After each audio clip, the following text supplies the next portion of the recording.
కంచి కామకోటి పీఠాధిపత్యం వహించిన చంద్రశేఖరేంద్ర సరస్వతి స్వామి గారు పెద్ద పెద్ద విరాళాలు అంగీకరించేవారు కాదు. ఏదైనా పెద్ద కార్యం చేస్తుంటే తగినంత ద్రవ్యాన్ని మేము ఇచ్చేస్తామని ఎవరైనా ఐశ్వర్యవంతులు ఒక్కరే ముందుకొచ్చినా ఆయన పుంజుకునేవారు కాదు. అందరినీ కూడా మీకు తోచింది వేయమనేవారు.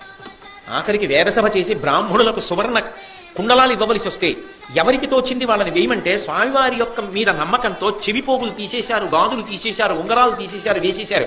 కరిగించి హస్తాభరణాలు కుండలాలు తీయించి వేద విద్వాంసులకు వాళ్ళ వాళ్ళ స్థాయిని బట్టి ఇచ్చేశారు. ఆయన జీవితంలో ఆయన దాచుకున్నది ఏదో తెలుసా? ఒక పోస్టు కార్డు. ఆయన ఒకప్పుడు శాస్త్రసభ చేస్తుంటే చెన్నై నుంచి వచ్చి కాంచీపురంలో కాంచీ మఠంలో డబ్బు ఇస్తే అది దారి ఖర్చులకే సరిపోతుంది. కష్టపడి రిక్షా తొక్కే వ్యక్తి నేను కంచి వస్తే ఈ డబ్బు ఇవ్వలేను, అందుకని రాకుండా మనీ ఆర్డర్ చేస్తున్నానని రాయించి వేలుముద్ర వేసి పంపించాడు. ఏదో 5 రూపాయలు 3 రూపాయలు. ఆ మనీ ఆర్డర్ రసీదు దాచి అందరికీ చూపించేవారు ఆయన.